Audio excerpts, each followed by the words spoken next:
estudio de las funciones ejecutivas con sus trabajos allá por los comienzos de los años 2000.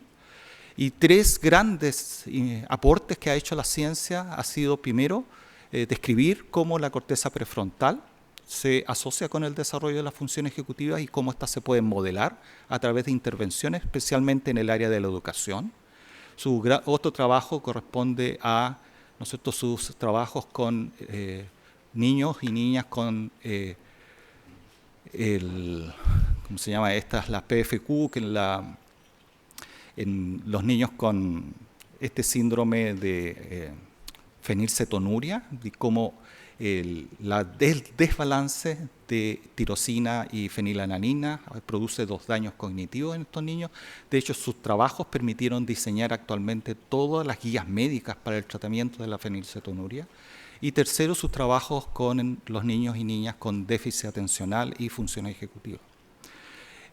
Sus grandes aportes a la ciencia en el mundo actualmente en el área de la psicología la reconocen como una de las 15 personas vivas más influyentes en el área del desarrollo de la neurociencia cognitiva, ¿ya? Y por lo tanto, realmente es un honor tenerla acá hoy día para que nos presente algunos de sus trabajos sobre funciones ejecutivas.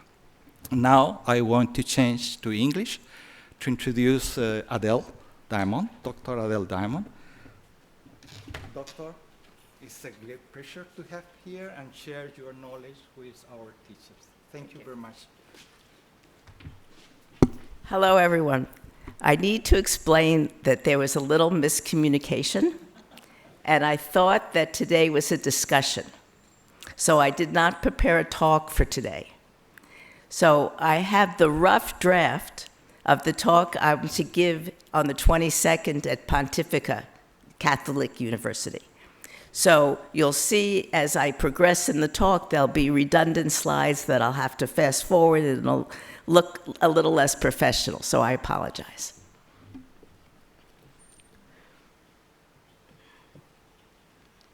I want to start by acknowledging the people who took care of the land where I come from, British Columbia, for over 10,000 years. This is unsurrendered, unceded land. That means stolen land. The people who cared for, nurtured, and protected the land were the Coast Salish peoples, the Musqueam, Squamish, and Tsleil-Waututh. Ongoing wrongs to these people continue to this day, as do the continuing consequences of past wrongs. So I would like to acknowledge them before I start. I speak faster than anyone can write, so don't worry about writing what's on my slides. I'm very happy to give you a PDF of the slides afterwards, okay? The reasons why what I say are written on the slides is to make it easier to understand and also so that you can understand the PDF afterwards. Executive functions, which are my specialty, are critical for physical and mental health, success in school and in life, and social harmony. Periodically, you're going to see slides with references on them. That's meant for when you get the PDF if you want to follow up on anything. Executive functions have been found to be more predictive of academic and career success than socioeconomic status or IQ. Excuse me, could I get a glass of water? Thank you. And thus, executive functions have been described as the mental toolkit for success. There are three core executive functions. I'm going to start with inhibitory control. Inhibitory control is being able to resist the strong inclination to do one thing and instead do or attend to what's most appropriate or needed. At the level of attention, inhibitory control is selective attention or focused attention. Being able to inhibit distractions so you can focus and stay focused even if the material's boring. You need selective attention when you're trying to focus on what a person is saying in a noisy restaurant, or trying to concentrate on what someone is saying on the phone when someone else is talking to you in the room. Or being able to hone in on the one thing you need to see in a sea of distraction. For example, maybe you have a very busy spice rack, but you want to find a specific spice. Or you have a beautiful bulletin board in your classroom with many things on it, but you want to find one specific thing on the bulletin board.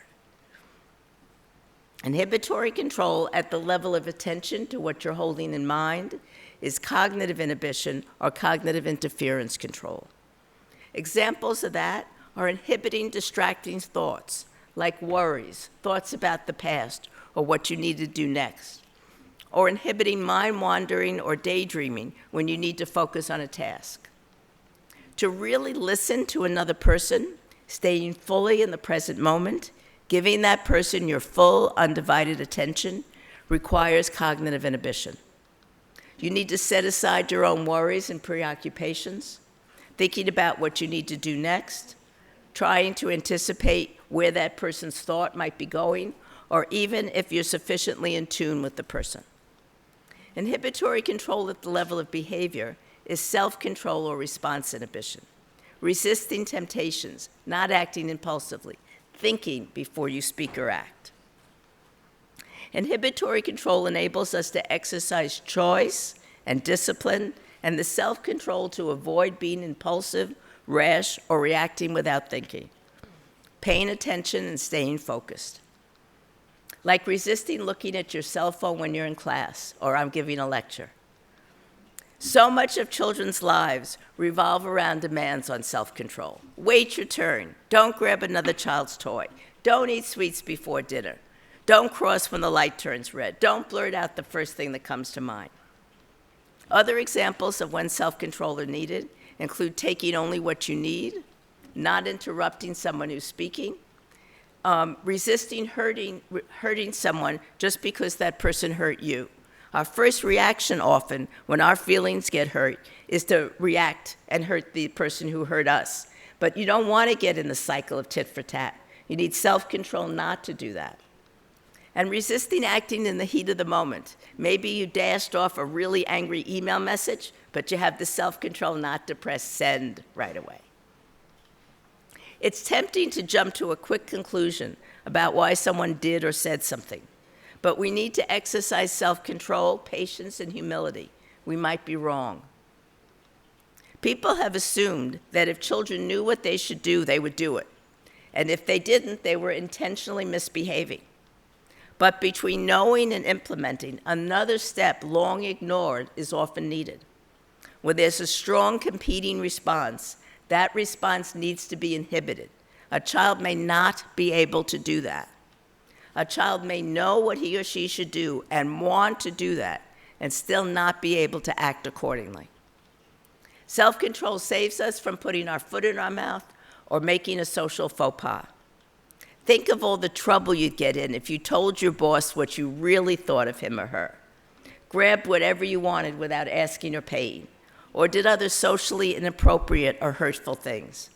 If we want to change, if we want to mend our ways, we need self-control. Discipline and perseverance require self-control to resist the many temptations to quit and not finish what you started.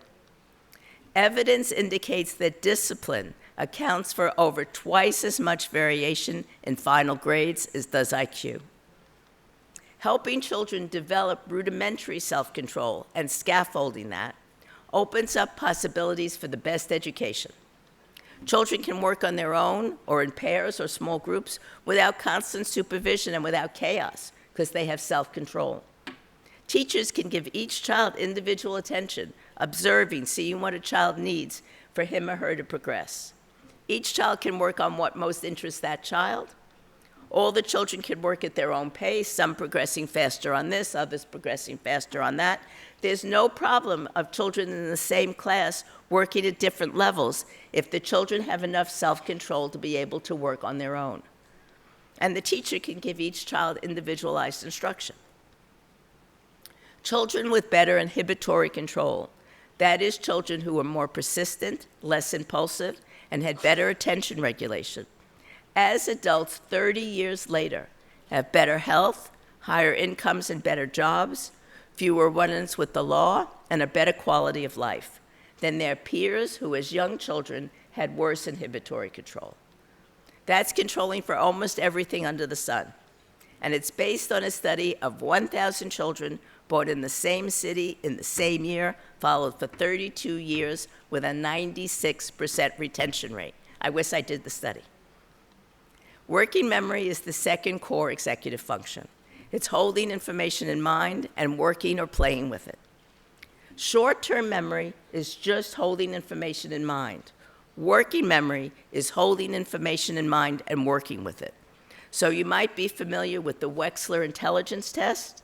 When they look at forward digit span, say back in the order that you heard them, the numbers that we're saying, that's short-term memory, because you don't have to work with the numbers. Backward digit span, where you have to say the numbers back in the reverse order, is working memory, because you have to work with the numbers in your head. Working memory also enables you to mentally play with ideas and relate one idea to another, reflect on the past or consider the future, do mental math. So for example, working memory enables you to mentally calculate whether you have enough money for everything you want to purchase or which product is the best value for the price.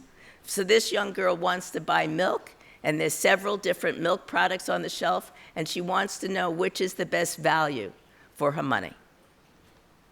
Working memory also enables you to remember the question you want to ask when you're listening to your teacher or a classmate. Remember what you wanted to do after you got interrupted. Maybe someone asked you a question or there was an unexpected noise. And remember the multiple points you want to make when you're speaking or writing. I know I might say there are 4 points I want to make. And I give point 1 and point 2 and point 3, and then I go, I know there was a 4th point, but I don't remember. You need working memory for that. Cooking a meal requires working memory. How much should you make so everyone has enough? When should you start each dish so that the dishes all finish at the same time, or they're staggered the way that you want them to be? When do you need to stop one thing from cooking and put another ingredient in something else? It requires a lot of working memory. Working memory is critical for making sense of anything that unfolds over time, because that always requires holding in mind what came earlier and relating that to what's happening now. So obviously it's critical for oral language, because you're not hearing what you heard earlier, but it's also critical for reading, because even at the level of a sentence, rarely do you see all the words at the same time. You have to hold in mind what you read earlier and relate that to what you're reading now. And the more so, the longer the thing you're reading. Working memory is essential for reasoning and creative problem solving, because that requires holding ideas and information in mind and relating them together. Working memory and inhibitory control each independently predict both math and reading competence from the early grades through university, often better than does IQ. Cognitive flexibility is the third core executive function. Being able to see something from different perspectives, think about something in a whole new way, switch between tasks. For example, being able to switch back and forth between what you're working on and the questions a child keeps asking you. Instead of focusing on the differences between you and someone else, such as in political views, you can use cognitive flexibility to think about the similarities between you and that other person. For example, both wanting the best for your children. Instead of worrying about the future, you can use cognitive flexibility to focus on and enjoy the present. We can stop ourselves. How can we stop ourselves from getting really upset when a child misbehaves? What we usually get upset about is the intent we think is behind the action. We can use cognitive flexibility to reframe. A child might be acting in the most awful manner because the child has been terribly hurt and is afraid of being hurt again. So he's going to push you away before you have a chance to push him away. Or he's going to test you to see if you're really somebody he can feel safe with. If we see the behavior as coming from hurt, we can react completely differently. These are stressful, uncertain times. When children are stressed or anxious, that can manifest by withdrawn behavior or by losing their temper more easily, yelling, refusing to listen, and other behaviors that can get us quite upset. Stop and consider where the behavior is coming from. It may be coming from a place of vulnerability. That child might need consoling rather than correction. Children want to be good. When a child misbehaves, there's always a reason. Maybe the child didn't get enough sleep, or maybe the child is trying to let you know that he or she is hurting. An example of poor cognitive flexibility is given by Alexander Graham Bell. He said, when one door closes, another door opens, but we often look so long and so regretfully upon the closed door that we do not see the ones which open for us. Cognitive flexibility also includes having the flexibility to take advantage of a sudden opportunity, to get around an unexpected problem, or even to admit you were wrong when you get more information. If there's a problem you haven't been able to solve, can you think outside the box to conceive of the problem, frame the problem in a whole new way, come up with a completely different way of attacking it? Einstein said, if you always do what you always did, you'll always get what you always got. So from these three core executive functions, higher level executive functions are built, like problem solving, planning, and reasoning. And fluid intelligence is what problem solving and reasoning are. Now, there are three basic ways to improve executive functions. I'm going to talk about the first one first. You can work on training executive functions directly. So how do you train them? To improve any executive function, it's critical to keep practicing that executive function. It's the discipline, the practice, that produces the benefits. Not only that, you need to keep challenging yourself to improve. The way to improve executive functions is not to keep practicing what you can do, but to keep pushing yourself to try to do it at a higher and higher level. Erickson spent his whole career looking at what makes experts across all different kinds of fields, and he found the answer is always the same. He said 10,000 hours of practice, and not just practice, but pushing yourself to keep improving. So it's not just executive functions, it's anything. A few ways to practice and thus improve one's inhibitory control: selective attention, cognitive inhibition, and self-control. Singing in a round is a great way to train and practice focused attention.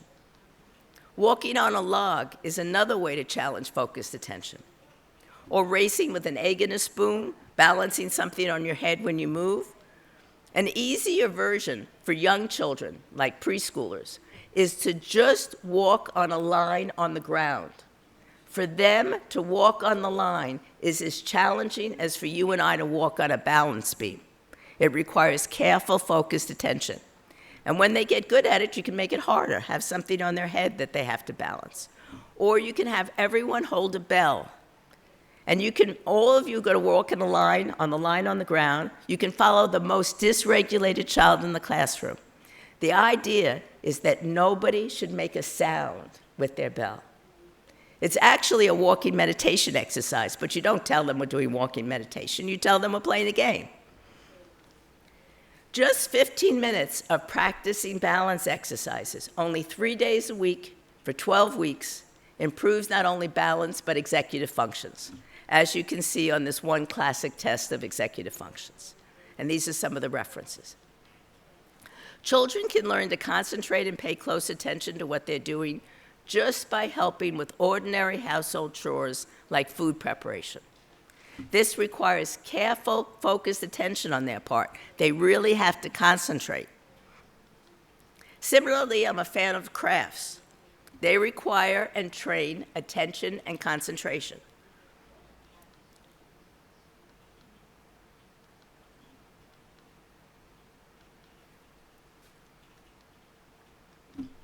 A mindfulness practice helps train cognitive inhibition, learning to resist mind wandering and to maintain your mental focus.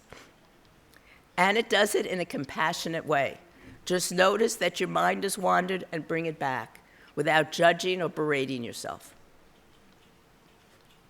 Simple ways to practice self-control are things like waiting to eat until everyone's been served or until a blessing has been said. Practice waiting your turn in line. Practice waiting your turn when you're playing music with others, right? There's certain times when you don't play, and there's certain times when you come in. or waiting until you get more information before reacting to what someone said or did, since you might be wrong about what they meant or why they said or did it. Games like Simon Says help train self-control. Acting, where you have to inhibit acting out of character or waiting your turn. What might help children improve their working memory? A fun game for practicing working memory and thus improving it is to have a person start a story and then go around the room with each person repeating the story up to that point and adding another sentence or detail. Storytelling is a terrific way to challenge and improve working memory, both the telling and the listening, because you have to hold all the information in mind without any visual aids like pictures on the page or puppets acting it out. And I'm a huge fan of storytelling.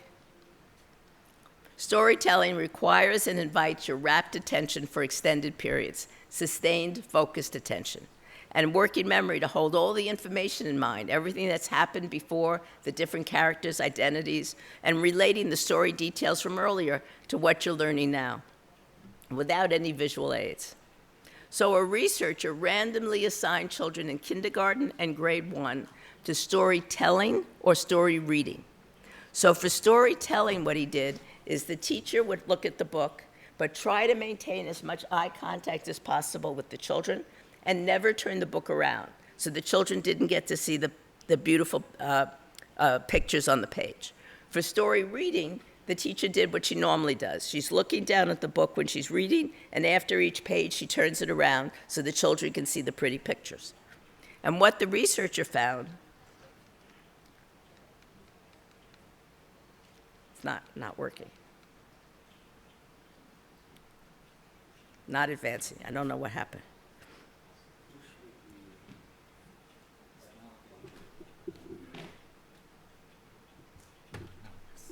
Thank you. Vocabulary and recall improved more in the children assigned to storytelling than in children assigned to story reading. And that's important because vocabulary assessed at age 3 strongly predicts reading at 9 to 10 years of age. A high school student, when she was just in grade 10, contacted me and she said, I heard that you're studying the benefits of adults telling stories to children, but what about if children tell stories to one another? Would that also benefit them? And I said, I think it might, but nobody's ever looked. So as a high school student, she did this study under my supervision. She had 4th graders tell stories to one another or read stories to one another. And what she found is that mutual storytelling improved auditory sustained attention more than did mutual story reading. So while story reading is wonderful, I encourage you to do it. I predict that storytelling should improve attention and working memory more because it challenges them more.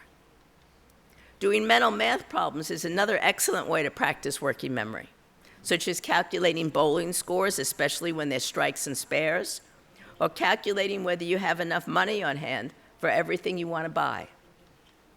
CogMed is the computerized method for training working memory with the most and the strongest evidence. It does improve working memory. But even for CogMed, only about half the studies have found even suggestive evidence of transfer to any skill other than what the children trained on. A randomized controlled trial of CogMed in Australia found that working memory improvement was still robust 1 year later, but it was gone 2 years later. And the children who trained on CogMed performed worse in math 2 years later than the other children who stayed in class when the first group was pulled out for CogMed. So computerized working memory training improves working memory, but the benefits are narrow and fade away in a year or less. What might help children improve their cognitive flexibility? Invite students to think about a common object in different ways. For example, in what way is a carrot like a cucumber? Maybe you think about shape. In what way is a carrot like an orange? Maybe now you think about color. In what way is a carrot like a potato? Maybe now you think about where they grow. They both grow underground. Make a game of trying to come up with creative, crazy, nutty uses for a common object. For example, a table. You can hide under a table, right? You don't normally do that. You could turn it on its side to protect you from things people throw at you. You can turn it upside down to play horseshoes. Use it as a percussion instrument, as a drum, or chop it up for firewood. You can practice cognitive flexibility by focusing on your strengths, the way in which you're amazing, instead of focusing on your shortcomings, what you're not so good at. Another kind of activity that helps build cognitive flexibility is something like this. Which two cards go together and why? So you might say, for example, the two yellow cards go together because they're the same color. Then you say, well, the third card is feeling lonely. In what way is that card like one of the others, but not like the third? And you might say, well, the circle and the triangle are geometric shapes, so they go together. And then you say, well, two cards haven't been grouped together yet. In what way do they go together that the other card doesn't? And you might say, well, the triangle and the truck are facing in the same direction, for example. You could do that with anything, with people, with anything. Invite children to help you solve a real problem that you're genuinely not sure how to solve.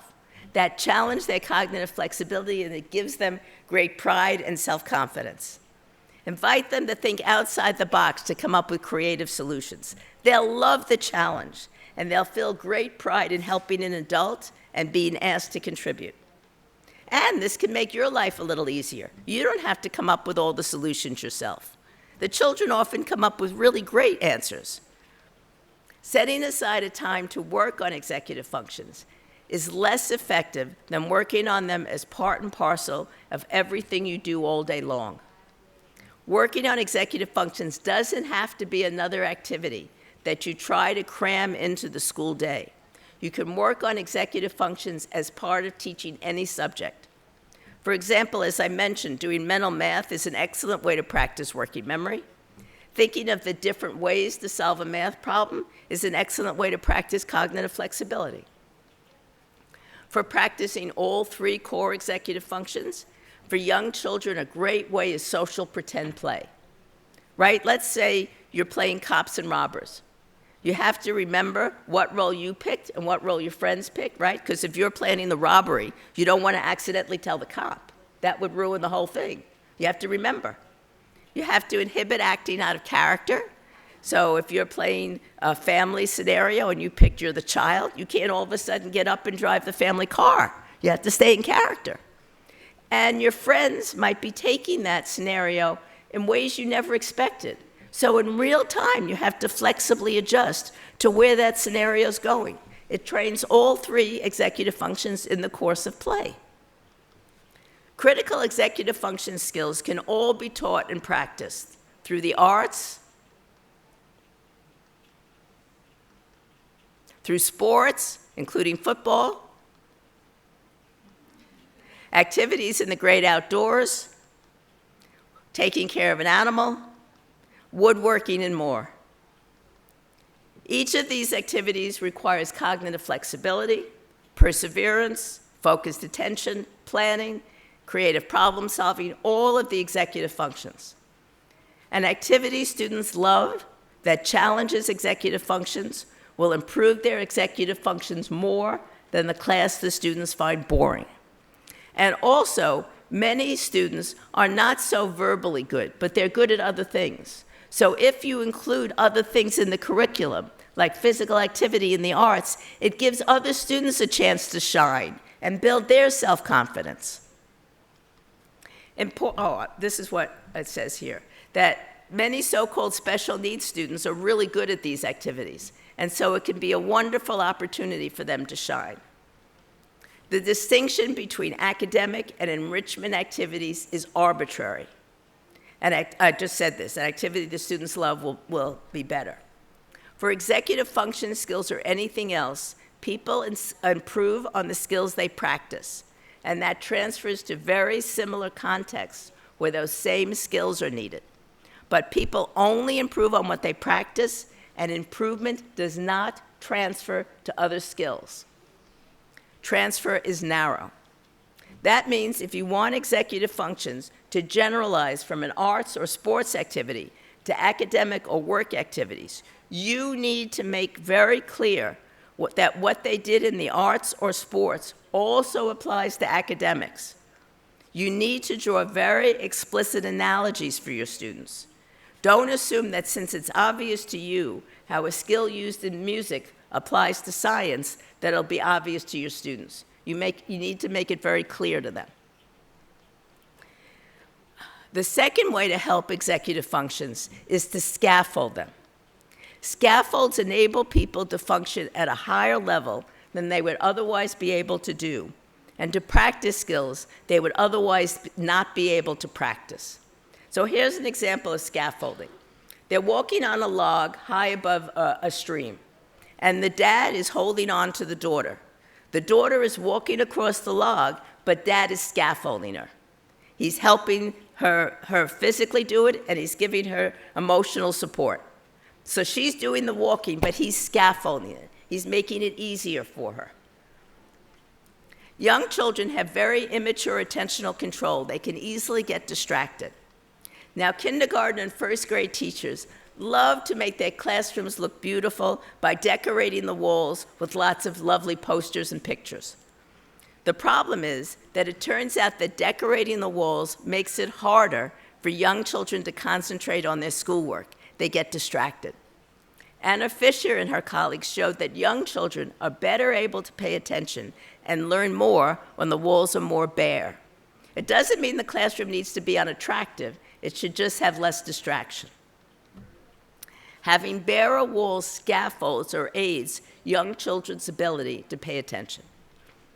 Young children so want to be quick to answer that they often get the answer wrong, even though they know better.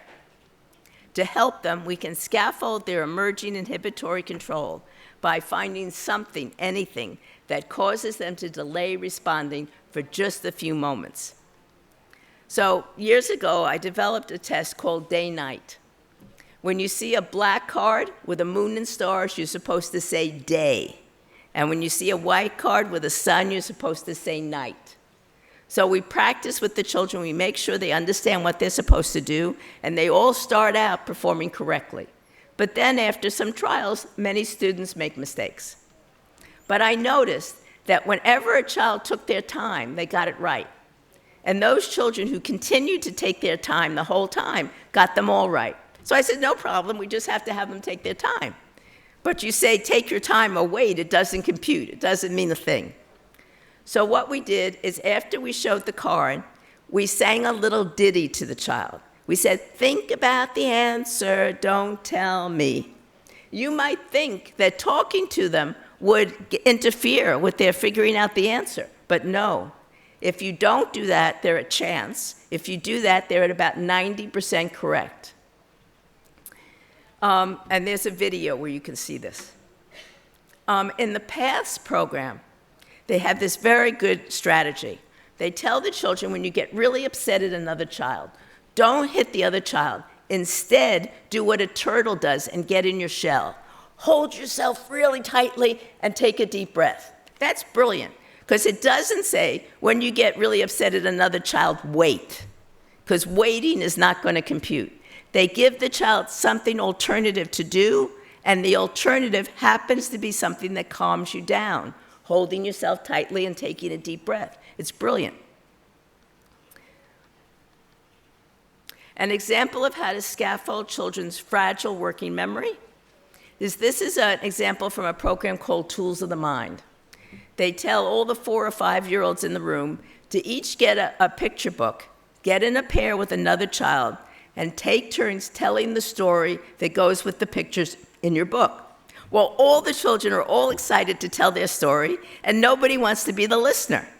So what they do to help one child in each pair listen is they give the child a simple picture of an ear. And they say, ears don't talk, ears listen. And with that very simple reminder of what they're supposed to do, they're able to listen. Without it, they wouldn't be able to.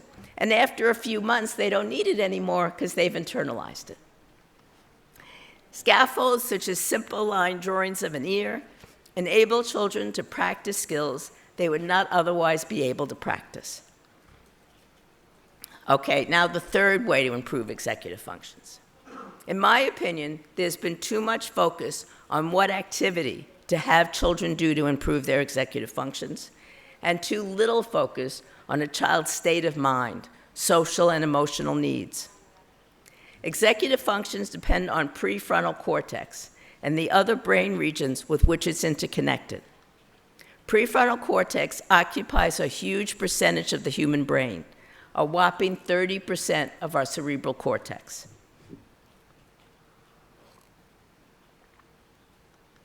Prefrontal cortex is the newest area of the brain over the course of evolution and the most fragile, the most vulnerable.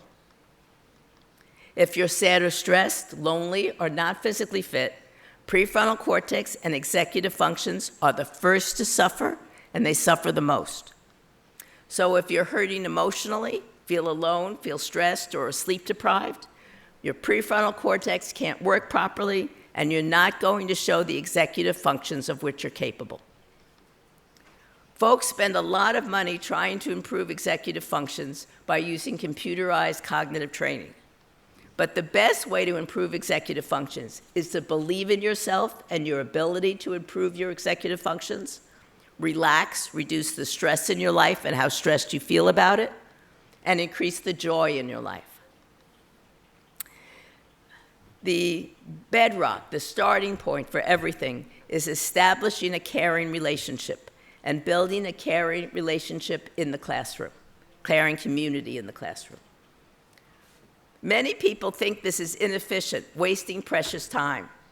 There's so much that must be covered in the curriculum. We must start right away and only focus on the subject matter instead of building community. But research evidence from just one program, for example, Jump Math, shows that you get far better academic results if you build community and address social emotional needs from the outset, versus the seemingly more efficient approach, which is focusing just on subject matter. A man named Malthus looked at all of the early childhood programs all over the world. He got data from every country he could get on every program he could get. And he wanted to see what matters most in early childhood education. And he found that it's not the number of children, it's not the adult-child ratio, it's not the quality of the materials. It's not that those don't matter, it's that they don't matter most.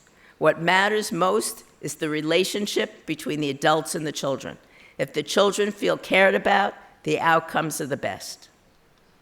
Relationship matters more than instructional style, subject matter knowledge, adult-child ratio, having the best equipment, hands down. Regardless of the program, a deeply caring relationship is essential for the best outcomes.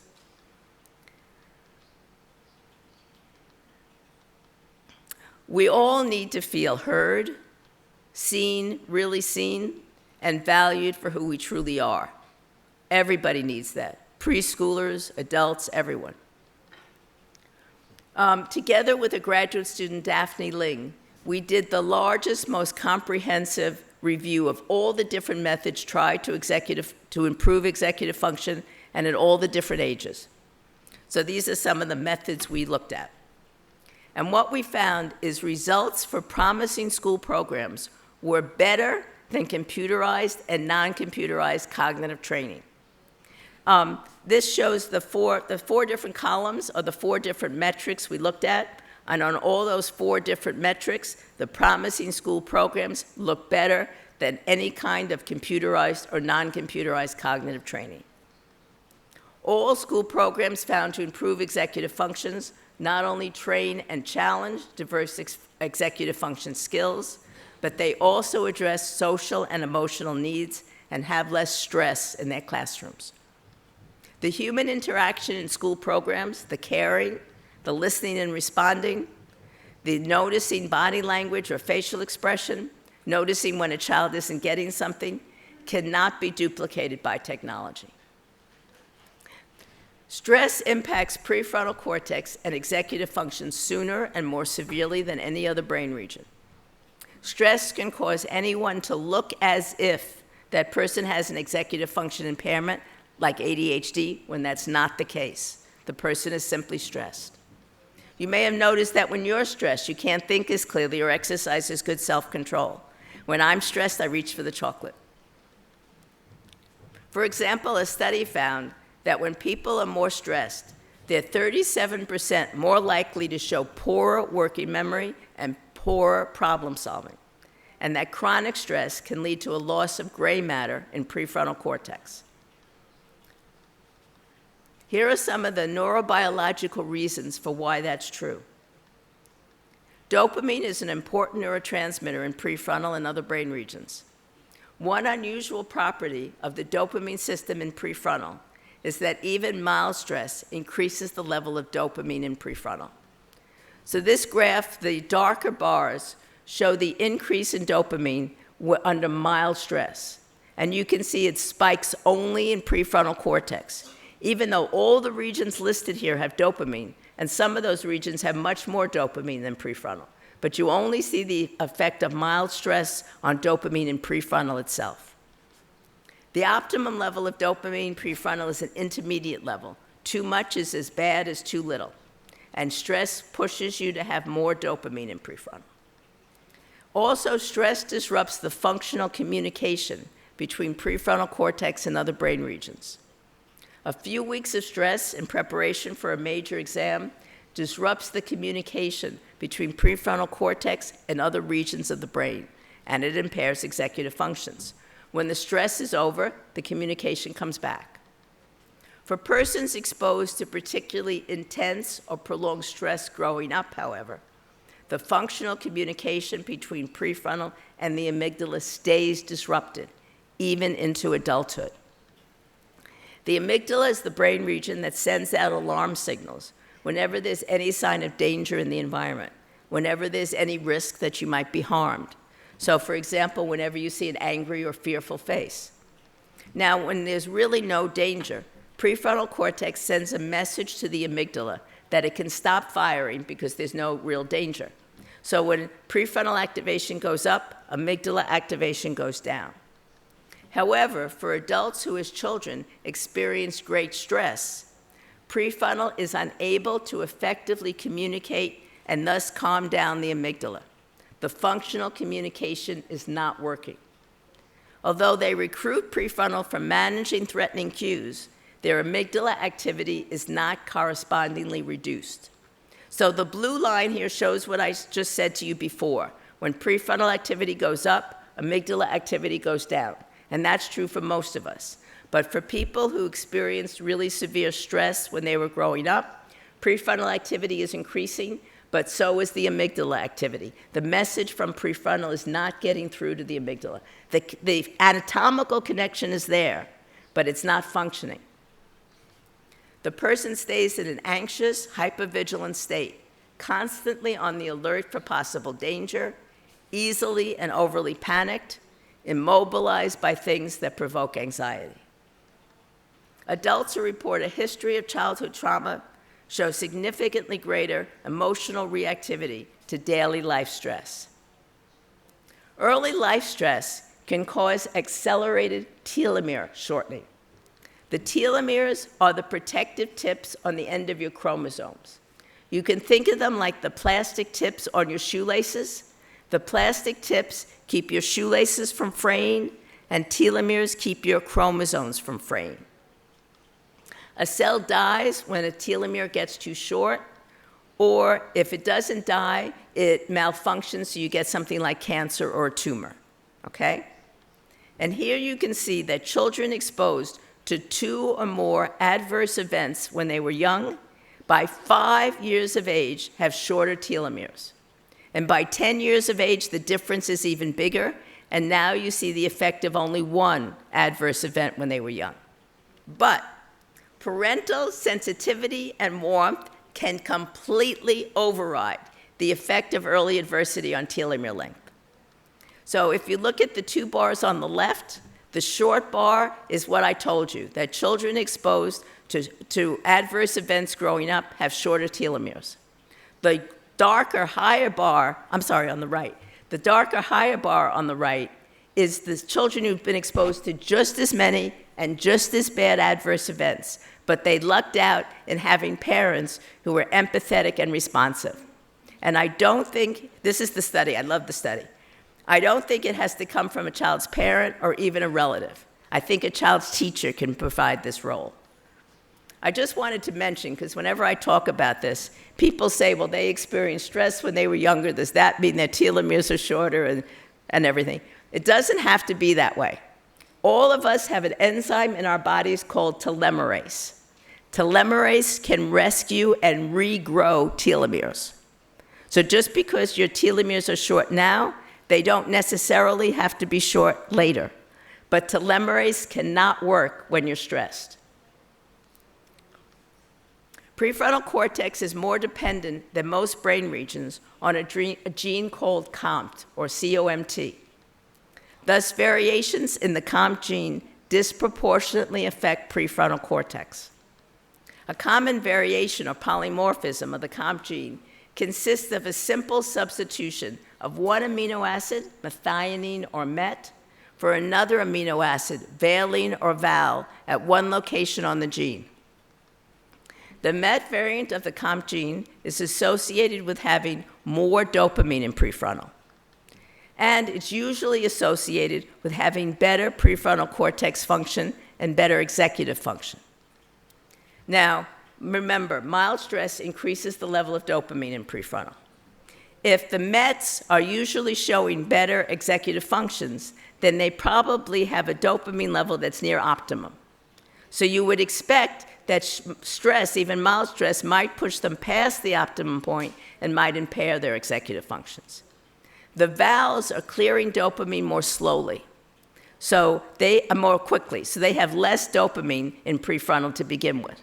So you might think that mild stress would push them closer to optimal and might help their performance. So 3 different labs independently predicted this, that mild stress should impair the COMT METs, but maybe help the COMT VALs. As predicted, all 3 labs found that COMT METs showed worse executive functions when they were stressed. So this is a lab in Germany, and they found that the METs got more answers right when they were calmer. This is a lab from Stanford University. Again, the METs are doing worse under stress and getting more answers right when they're calm. We looked at reaction time, and we found the METs were slower when they were stressed than when they were calm. So all 3 labs found the METs are worse under stress. But 2 labs failed to find that COMT VALs looked better under stress. And only when we used an ultra-mild stressor in my lab did we find the predicted result. So this is the lab in Germany. You can see the VALs are able to handle stress better because they don't look worse, but it's not helping them. They don't look any better. The same thing with the lab from Stanford. The VALs are handling stress better than the METs because they're not getting impaired, but they're not getting helped. With a super mild stressor, we found that they were helped a little bit. They were faster under stress. So the take-home message from all 3 studies is that stress and anxiety, even if quite mild, only help a few and impair the executive functions of most people. There seems to be no level of stress that's beneficial for the executive functions of most people. Some COMT VALs are better able to tolerate stress, but they're not helped by it unless it's extremely mild. Now, our results may be specific to social evaluative stress. There are many different kinds of stress, and the effects and time courses might differ for different kinds of stress. But certainly feeling stressed because you're worried about what others might think of you or might think of your performance, social evaluative stress, is not beneficial for executive functions. Performance anxiety is not beneficial. By the way, I'll skip that. Thus, if you want to get the best out of your employees or your students, it's important to minimize how stressed they feel. We all want children to do well. If they feel pushed or pressured, if they feel it would be terrible to make a mistake, if they feel they always have to be the best, they'll be stressed. Being stressed is detrimental to anyone doing their best. And stress especially impairs the executive functions of people with the best executive function capacity. So people with the best potential are usually the ones most negatively impacted by stress.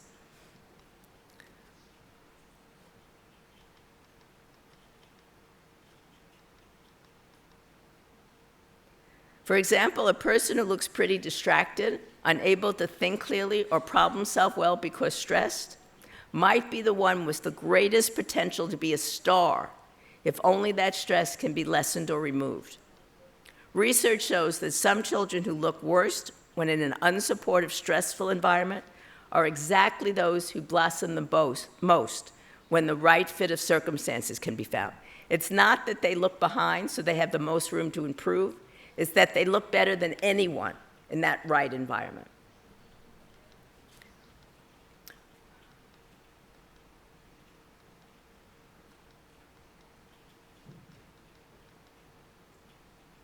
You might think a particular student is amazing, but a student who did not look particularly impressive might be the one better able to function under pressure or in emergency situations. That student might end up being the real hero or heroine. So this is the reverse side, right? The Mets might look best when you're in a calm situation, but if you're in a stressful one, then you want the vowels.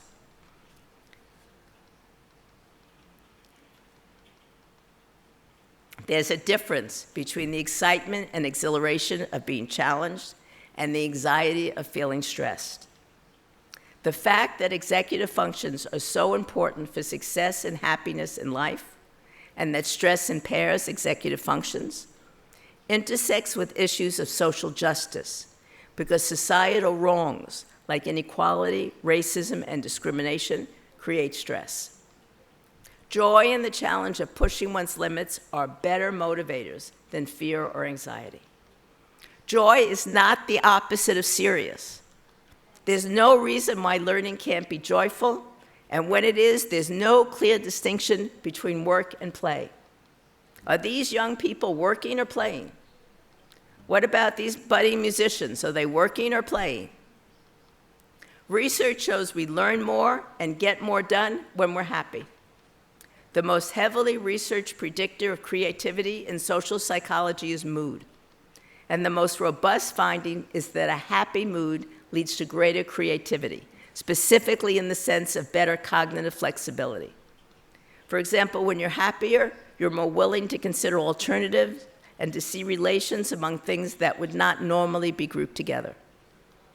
When we're sad, we have worse working memory and selective attention.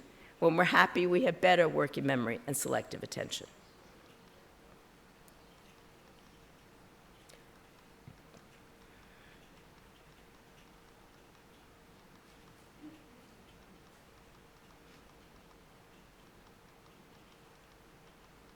Like I said, it's a rough draft of the talk.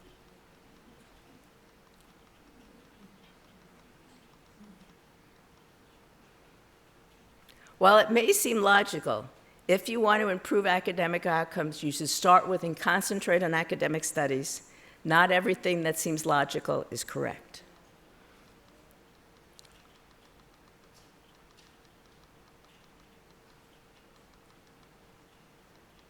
Okay, what helps reduce stress?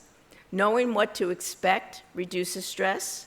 So you want things like predictability, consistency, clear expectations, clarity about what is and is not permitted, stable routine, things in their place. Feeling rushed is stressful. Take it easy. Be patient with yourself and with your students. Give a child the time and space to figure out how to solve a problem on his or her own. Reducing the stress in your own life is an act of caring for your students, because if you're stressed, you can't be the teacher you want to be. So reducing your own stress is an act of caring for the students. They need you, and you can't be there for them in the way you want to be if you're stressed.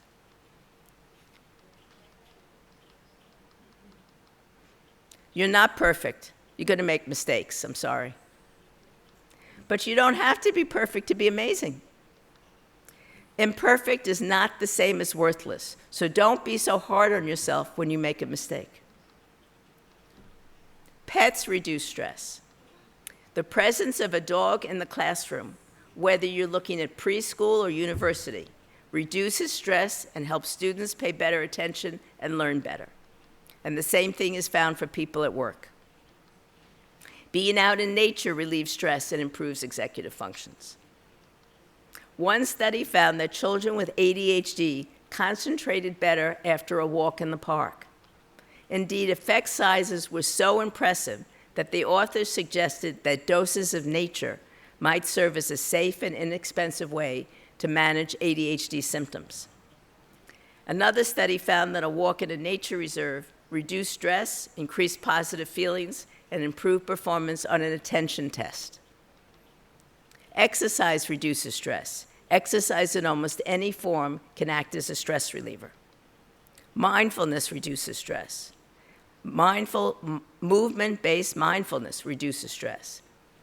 In fact, in our review of all the different methods to improve executive function, we found that the very best one was mindful movement activities, like martial arts, Tai Chi, or Qigong.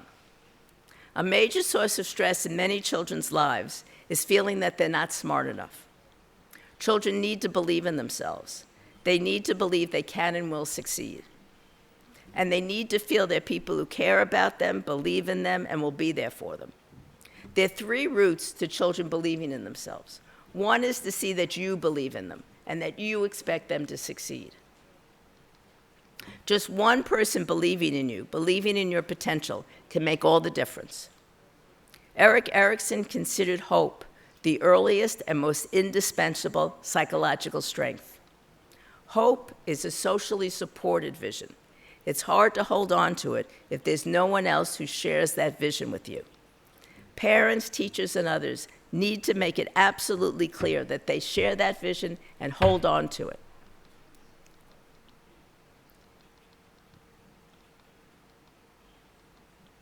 It's better to always be open to the possibility that anyone might be able to go on to do amazing things. Our expectations for a child have a huge effect on the expectations that child develops for him or herself, and thus how the child performs, because the expectations you have for yourself often become self-fulfilling prophecies. So you probably heard of the Pygmalion effect, where teachers were given misinformation about half the students. And by the end of the school year, the students were performing in line with what the teachers were told, not with their real IQ ability. In social psychology, there's a little cottage industry in something called stereotype threat. There are many stereotypes in our culture. One of them is that in general, men are better at math or science than women, right? So a group of researchers went to a university and gave a standardized math test. And no surprise, as a group, the male students performed better than the female students. Then they took exactly the same test to an exactly comparable group of university students. The only difference is they said one sentence before the test. They said, on this particular test, women perform as well as men. This is a sex-neutral test. Women perform as well as men on this test. And what happened? The women performed as well as the men. It was the same test. The only difference was the expectations that women had for themselves. Too often, our expectations for children with disabilities or from disadvantaged backgrounds are too low. Many young people are so terrified of making a mistake, they're afraid to try anything new. We need to let students know it's perfectly okay to make mistakes. Mistakes are simply what happens on the way to mastery. The only way to completely avoid mistakes is to stay with what you already know to stop growing, right? Because if you go beyond what you know, you have a 50-50 chance of being wrong. If you want to be sure that you're not wrong, then you have to stay with what you already know. But then you're not growing, you're not learning. Einstein said, anyone who's never made a mistake has never tried anything new.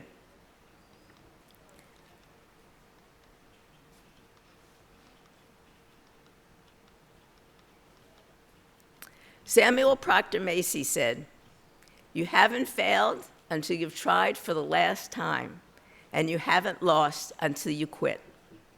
Samuel Proctor Macy was born in the segregated South in the US in the early 1900s.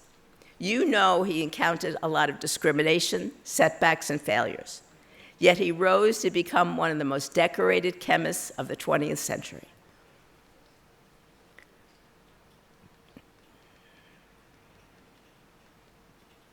Another way to believe in yourself is to be given doable challenges. It's not enough to tell a student, "I believe in you," because if the student doesn't see any evidence for themselves, they don't trust it.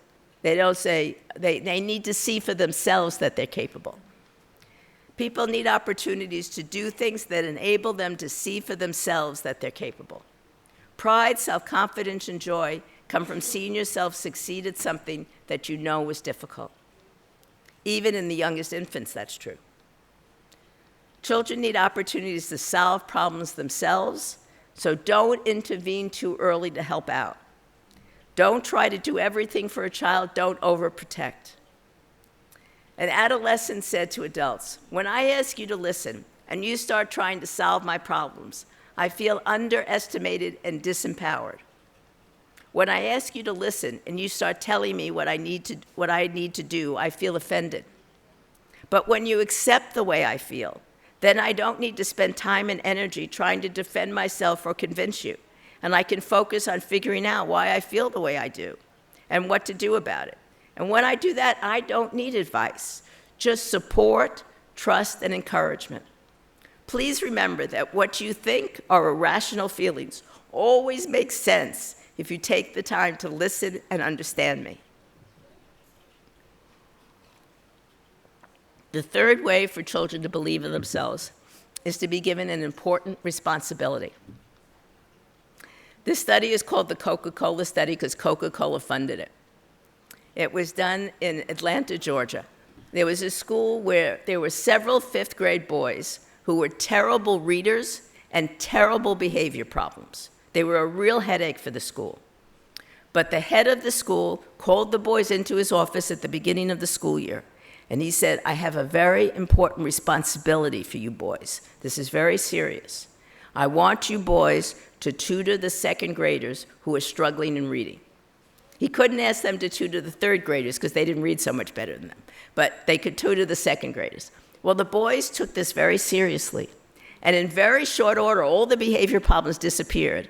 And by the end of the school year, not only were the second graders reading better, but those fifth grade boys were reading better. And trusting a child with an important responsibility conveys your respect and your belief in that child. We need to show we respect young people by encouraging them and allowing them to make their own decisions, solve problems, and take on progressively greater responsibilities. They need opportunities to make choices and to have their voices heard. And I think I'm going to stop here to allow time for discussion, because I don't want to just be talking to you. I want to hear what you have to say as well. So thank you very much.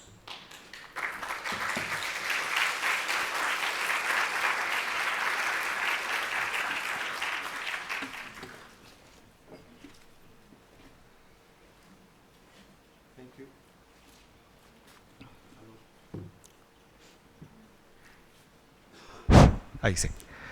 Thank you, Dr. Diamond.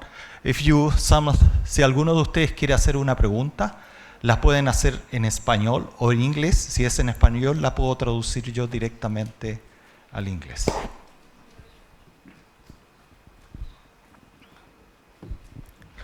Hi.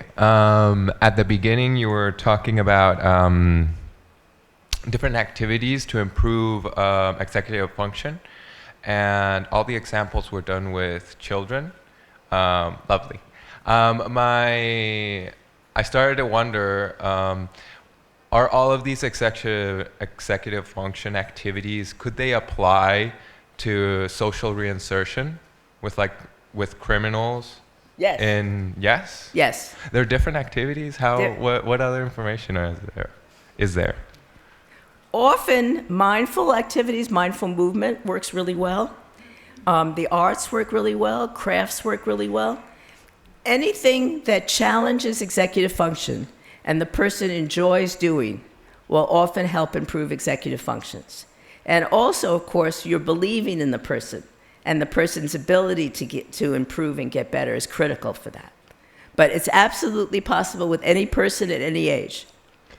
It feels like, in my perspective, I don't know, you could correct me, it feels like the only way that this could be achieved in social reinsertion programs in criminal facilities, I feel like the only way that this could be applied if prisons accept more teachers and if the prisoners go out in society and do helpful activities, like in California, being fighters in California fires.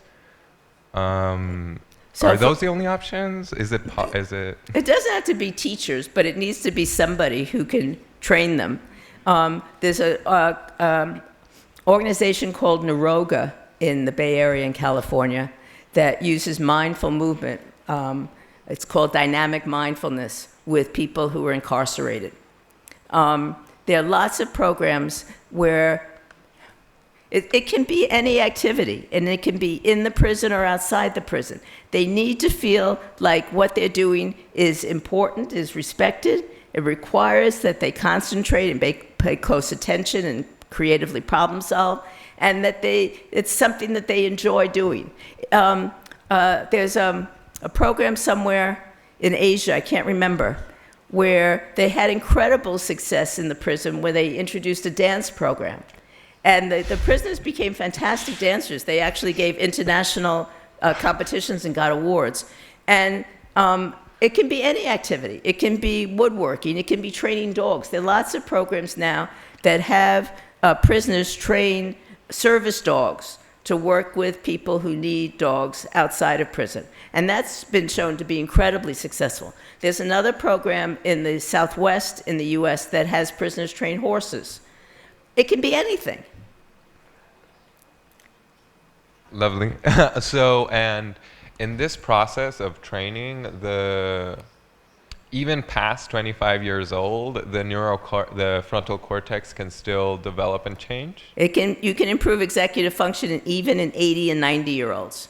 Oh, thanks. Oh, yeah. No, somebody else. Oh, yeah, thank you. En español la voy a hacer yo.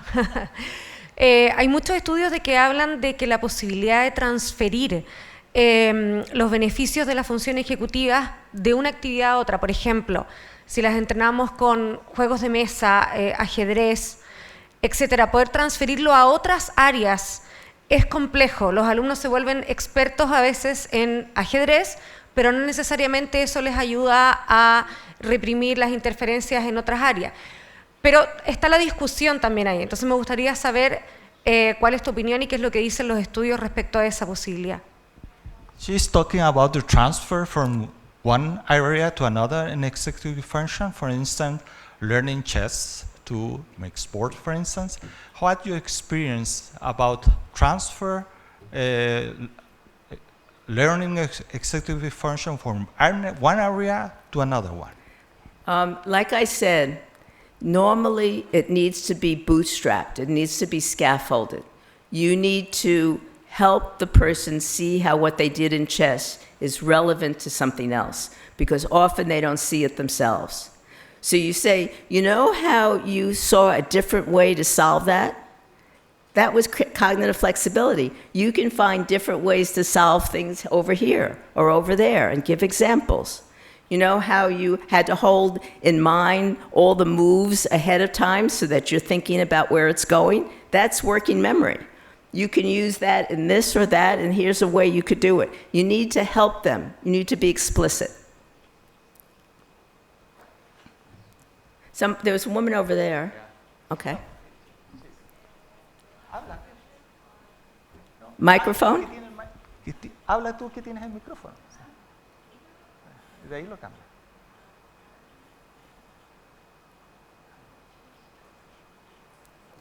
Hi, I'm Isidora. I'm a science teacher. When I start to teach chemistry, I found a big problem with my students that doesn't have to doesn't do. You can say it in Spanish. And No. I was confused because I don't have to tell the idea. My students have the problem with math, not chemistry, because they don't feel encouraged to do the math problem, and they don't see that chemistry is related to math. What can I do that encourage my students to do math in chemistry and the other areas of science? So the best way to learn anything is to do it through something that's fun for you. There are lots of activities that require math that can be fun for the students. So the example I gave was bowling, because many students in the US like to bowl. But you can do anything. You come up with fun activities that require that they have to do mental math, that they have to do calculations. And you'll see that they'll start to learn it and get really good at it quite quickly because they're motivated to do it. So you can take a little time from the chemistry and do something in math, or find ways in chemistry where they have to use math in ways that are exciting, the ways that are challenging, the ways that get them going. And then it'll go. Thank you. Abajo hay un botón. No. Ocupa este.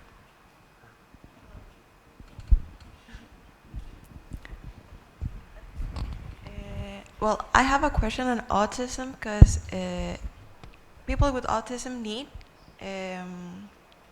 predictability. They get it, for example, stressed a lot by simple things that people wouldn't think are a problem, or by nature and stuff with sensory issues. How does it impact all this in children especially? So people with autism have weaknesses and they have strengths. They're often very good at hyper-focusing, at staying on something. And so I think the first way to do it is to build their self-confidence by having them work on things that naturally suit what they're good at. And then once they feel self-confident, then you can try to expand a little bit of what they can do. But, I mean, nature isn't right for everybody, right? So you don't put them in nature. Having a pet might not be right for them, although for another child with autism, it might be the solution, because pets don't require eye contact. There are lots of things about pets that work well. So you need to find what works with the particular person, and each person is different. And are there studies or investigations where they correlate these things, like the effects of, or the performance on school or other areas? I don't understand the question. Correlation of what? If there has been investigations and data on the difference between neurotypical people and children with autism. Yes, there are a lot of studies of that. Yeah, there are many studies, yeah. Thank you. Soy Bernardita, trabajo en un colegio y con niños pequeñitos, y me preocupa mucho el tema de los directivos, en el sentido de que uno como profesional, como profesor, tiene muchas veces claro lo que tú has explicado. Pero ¿qué pasa cuando un directivo te dice que no tiene habilidades blandas, hace clases y no existe como una formación, como una toma de conciencia real con respecto a este trabajo de la función ejecutiva que impacta de una manera súper grande tanto a adultos, porque un colegio estresado, con profesores estresados, no puede trabajar bien porque en el fondo va a estresar a los alumnos.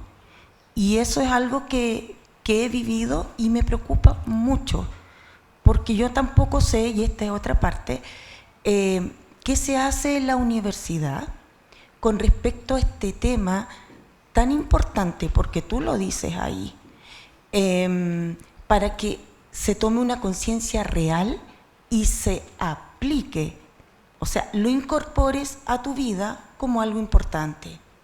Yeah. First part is related with she's an artist and she's a teacher, and she agrees with you with executive function are really important in the class. But in her case, have the supervisor or director who is not agree with that, and he generates problem with the supervisor because the supervisor wants to make classes, and she is also interested in developing cognitive functions. So this is part. What is your recommendation for that? And the second part is what is at the university now. How is now the new aspect of this kind of knowledge used in the university for training people and generates more conscious about the development of this kind of cognitive functions in teaching? So for the first part, what I would recommend is going back to your supervisor and saying there's scientific research evidence that shows that if children have time for art and music, whatever, some of the arts and physical activity, you get better academic results. It's counterintuitive because they think if you spend more time on academics, then you get better academic results. But the research evidence shows that you need to have time for other things, for arts, for physical activity, for breaks, for recess, in order to get the best academic results. So if they want the best academic results, they need to encourage your arts. How it's used at the university is, unfortunately, it's not used very much.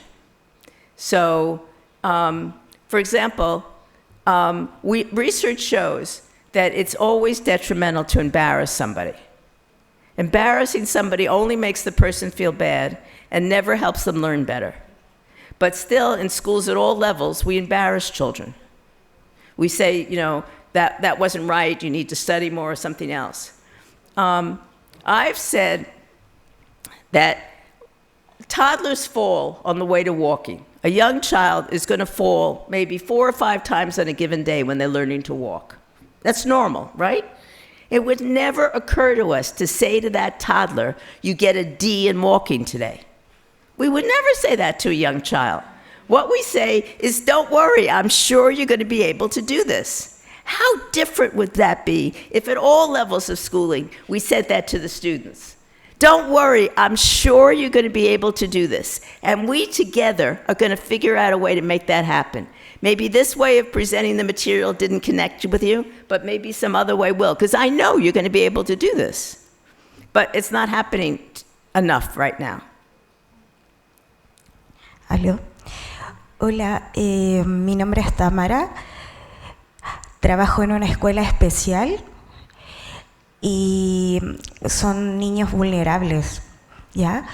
Entonces me gustaría saber si hay alguna estrategia para poder trabajar esta parte con los papás, ya que ellos los ven muy limitados. She teaches in a very vulnerable school whose children have very harsh problems. So she is looking for advice to work with this aspect with their parents who don't know about this and they don't know how they can impact in their kids. So there are many things that are possible. One is to let them know about the importance of encouraging their child and the benefit of positive reinforcement and not negative, not shaming, because they often were brought up very harshly and we tend to parent the way we were parented. So they need to know that being harsh is detrimental, it doesn't help. Then they need to appreciate the importance of spending time just talking and listening to their child. They have so much demand on their time. They're trying to earn money, they're trying to do this, they're trying to do that. They're stretched to the limit. And so often what gets squeezed out is just taking time to sit down and listen to their child. And that's really important, so I would encourage them to do that. And then I would help their self-esteem by encouraging people in the community to come and talk with the children or teach the children. Maybe somebody's a wonderful musician or a wonderful artist or craftsperson, or can tell them about history that they don't know about. And they get so much pride, and their child gets so much pride to have them come into school and talk to the children. So I would encourage them to get more involved in school and invite them to be the honored presenter on a given day. Hola, mi nombre es Natalia, yo soy fonoaudióloga, trabajo con niños con necesidades educativas especiales. Tengo una pregunta respecto de, por ejemplo, trabajo harto con niños con trastorno al desarrollo del lenguaje. Muchos de estos niños además tienen TDAH y bueno, en ellos sabemos que están bien afectadas las funciones ejecutivas. Aparte hay una carga emocional bien importante porque esto se asocia a hartas emociones negativas, porque en muchas ocasiones se les dice que no son capaces de hacer algo. Ellos también saben que, por ejemplo, se demora más en hacer algo, que les cuesta. Entonces, sí, saber si tú conoces o has estudiado sobre algún abordaje especial que se deba hacer con ellos, distinto a los niños que no tienen trastorno o, en este caso, déficit atencional, que, bueno, actualmente existe harto en las escuelas, como abordaje en las funciones ejecutivas. O desde lo emocional también. Yeah. She is also working in a special school, especially with kids with attentional deficit.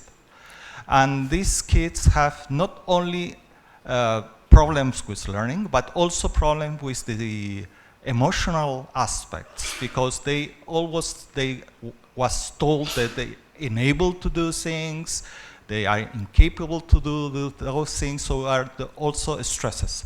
So she's asking if you have any special program or idea how to do or how to work with these kids. The most important thing is to find something that can help them build their self-confidence, because their self-confidence is so low right now. And often they're very spatially talented, so something with woodworking or other crafts, they might be able to be amazing at, or music, they might be able to be amazing at. So I would find something that they can shine at and start with that, build up their self-confidence, and after that, it'll be much easier. Because everybody's good at something. So find something that they're really good at and they really enjoy, and let them shine at it.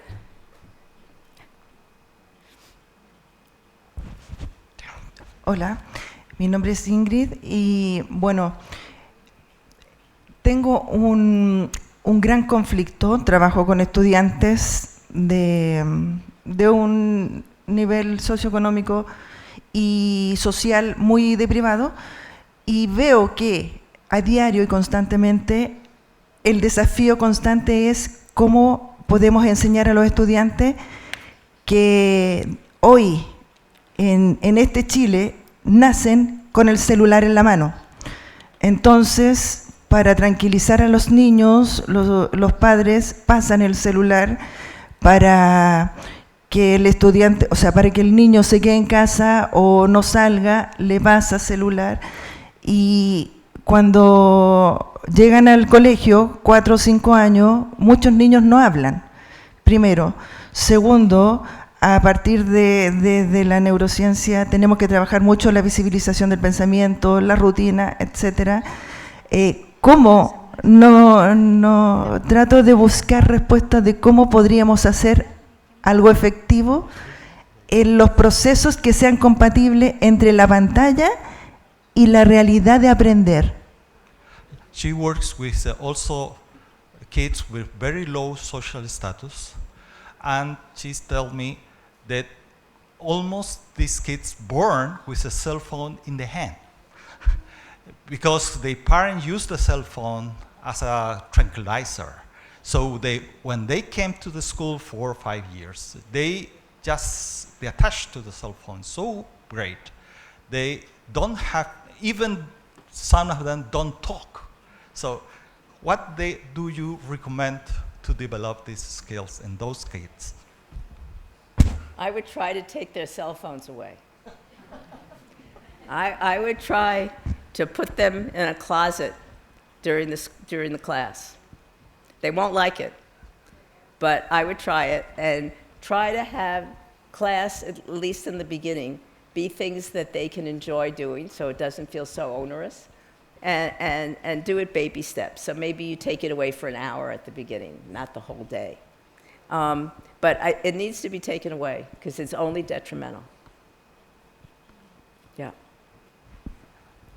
Hi. Hi. First of all, thank you for the incredible talk and the opportunity to discuss.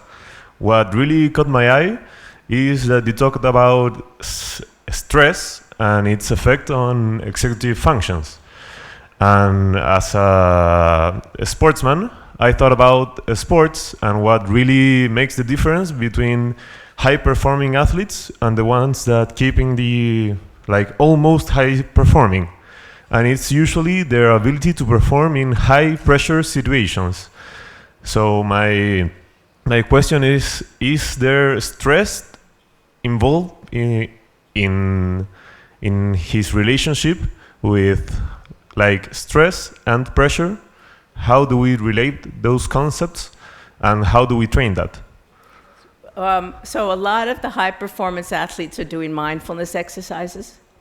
They're training their brain to be able to ignore the stress and stay focused on what they need to focus on. And that's a trainable skill. They're also training themselves in how to regulate their emotions so they don't get hyper-aroused in the stress situation, because when you get hyper-aroused is when you can't concentrate so well. So they're training themselves to not be in a stress state when they're in a stressful situation. The situation is stressful, but they're trying to keep themselves so they're not in a stressful state. They're able to focus on what they need to focus on, and they're able not to get hyper-aroused by the stress. And that's what makes the difference. That's what makes the difference. That's what the trainers of the high-performance athletes work on.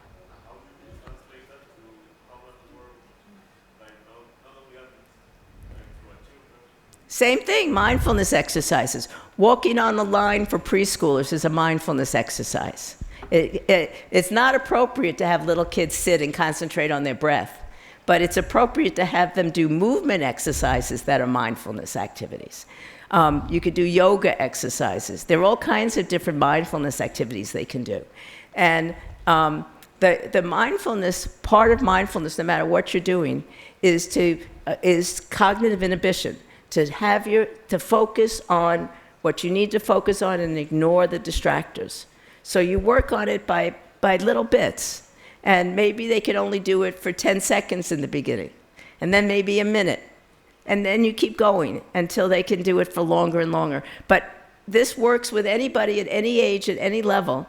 You just need to do activities that are appropriate for who they are and where they are. But they're mindful. There are a zillion different kinds of mindfulness activities, and I'm trying to think of other things that work besides mindfulness on helping you focus and reduce stress. And really, the best is mindfulness. But there's so many different ways to do. You can do martial arts. A lot of little boys love martial arts. And if it's not done just as a physical activity, but as a traditional mindfulness activity, it works great for training them in that. It works great for boys with ADHD, for example. A lot of them really like martial arts. It works well with them. Or learning to play an instrument. Whatever they enjoy doing, it takes focus, concentration. Hola, buenos días, acá.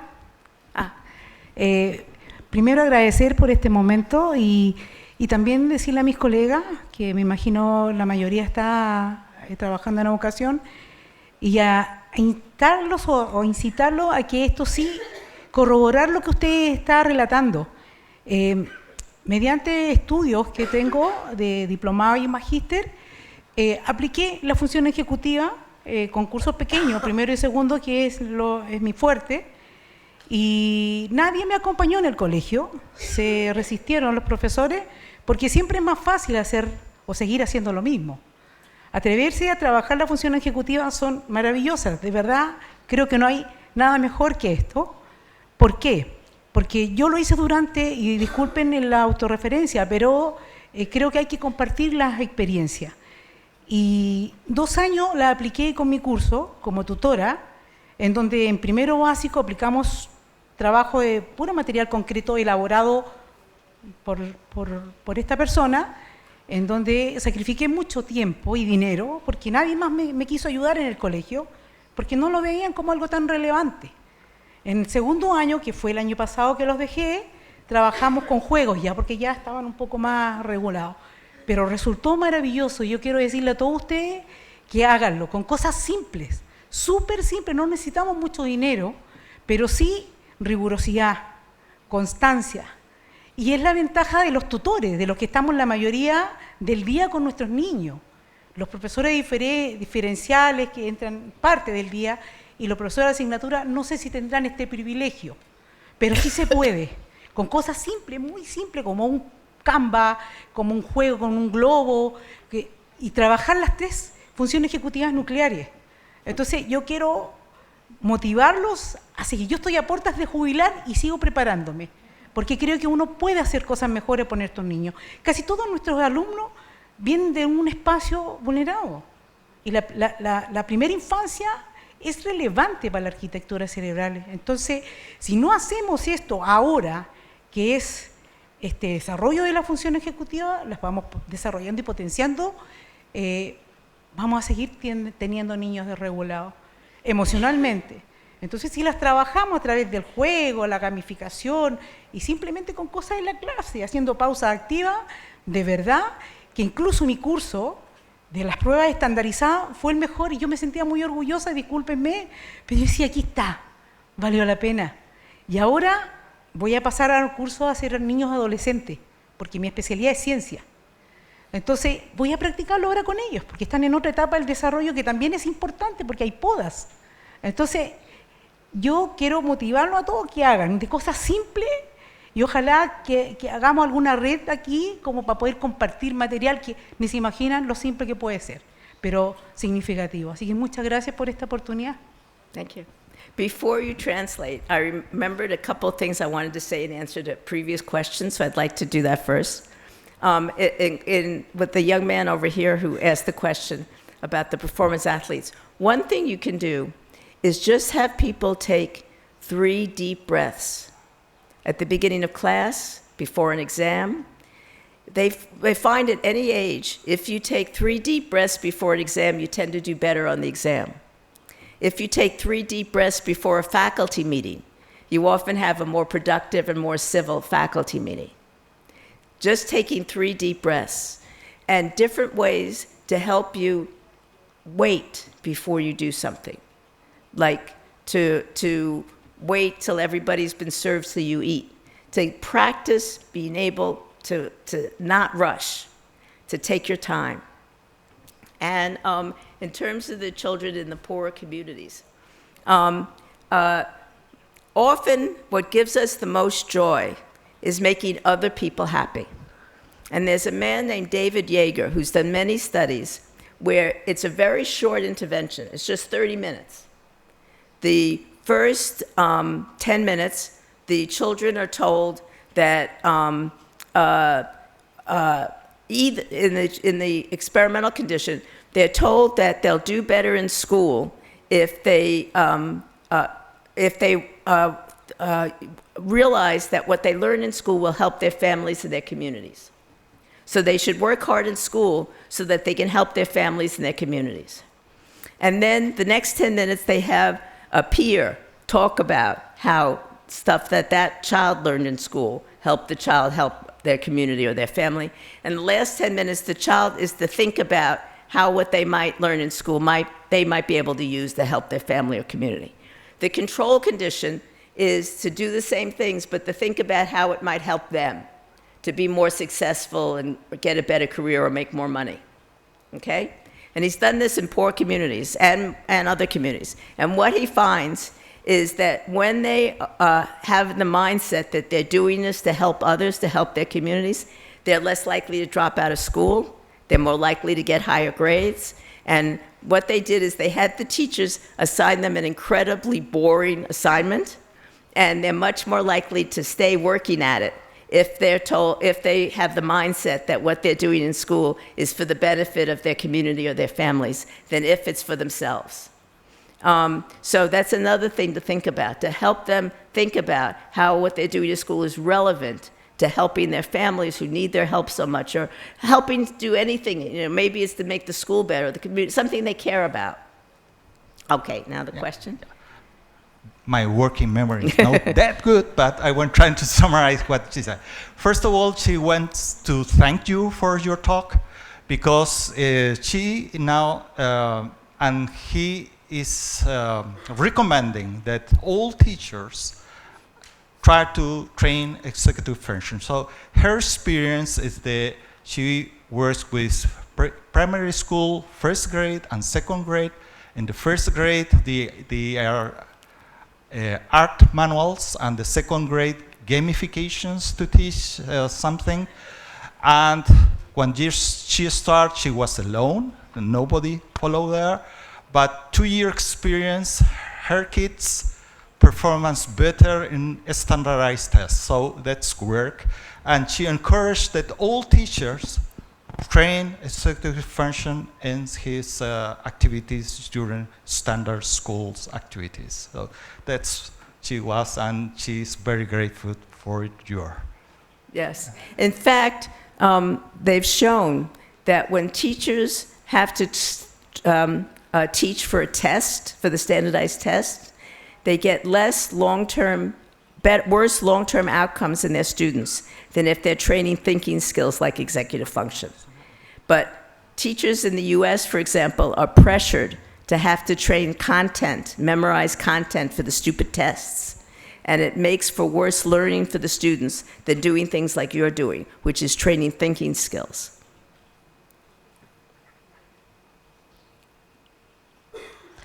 Hola.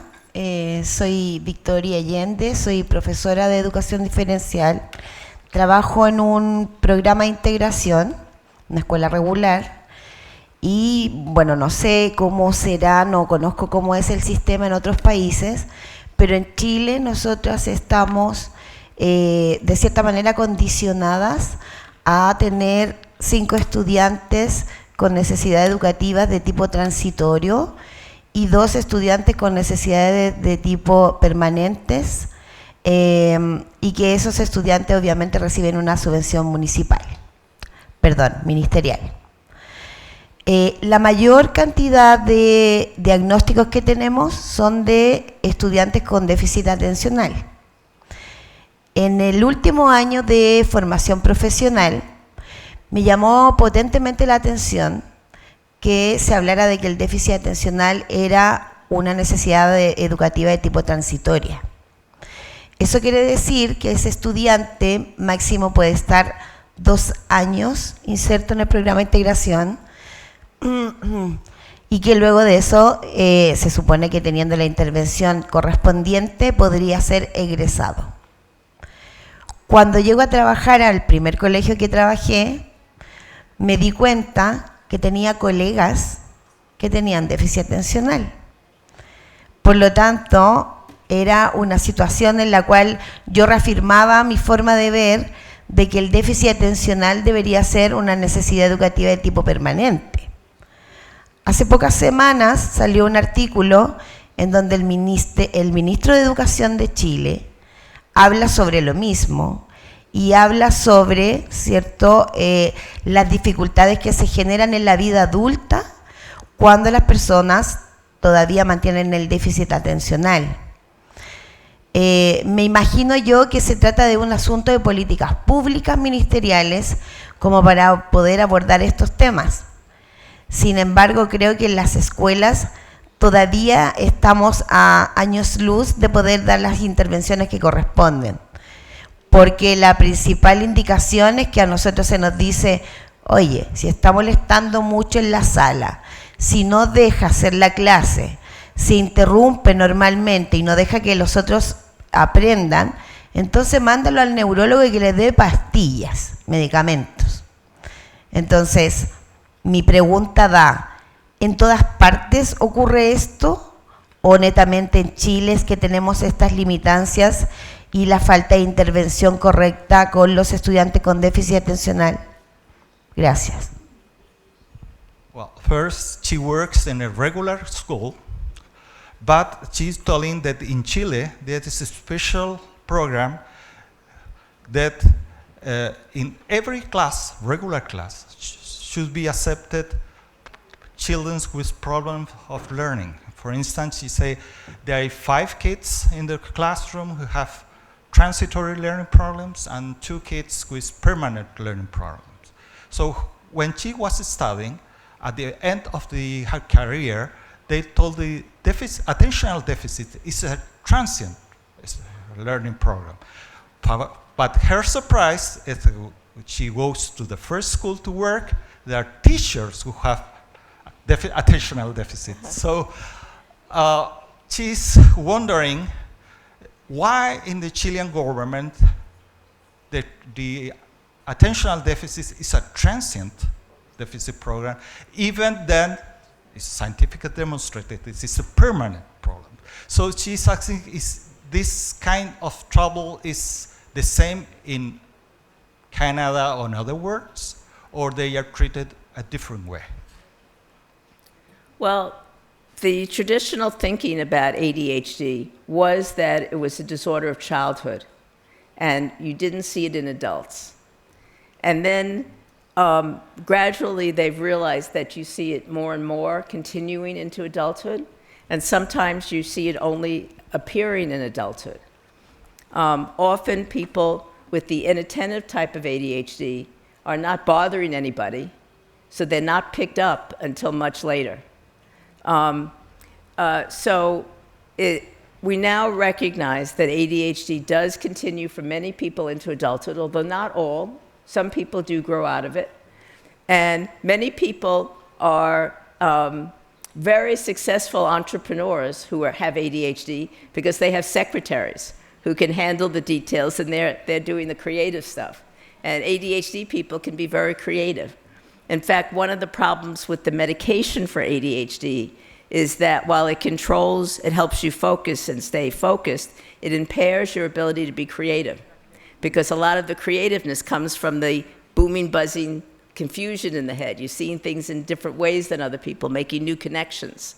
So again, people with ADHD have advantages and disadvantages, and what we need to do is help them improve on the things they're struggling with, and also help scaffold the things they're struggling with, and help them be able to shine in the ways that they can shine.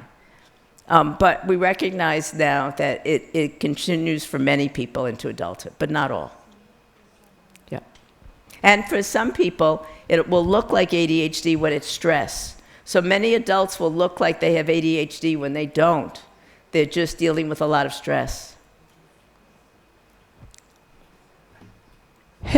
Here. Hello. Maybe I'm going to have some grammar mistakes, but I prefer to practice.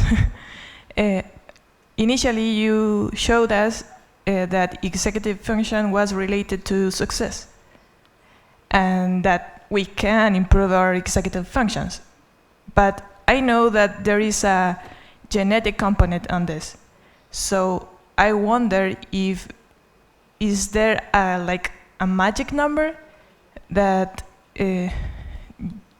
you can know how much you can improve? Like there is a 50% that is environment and 50% that is genetics and 90% that is environment.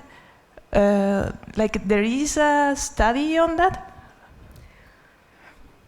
everything is an interaction of biology and environment.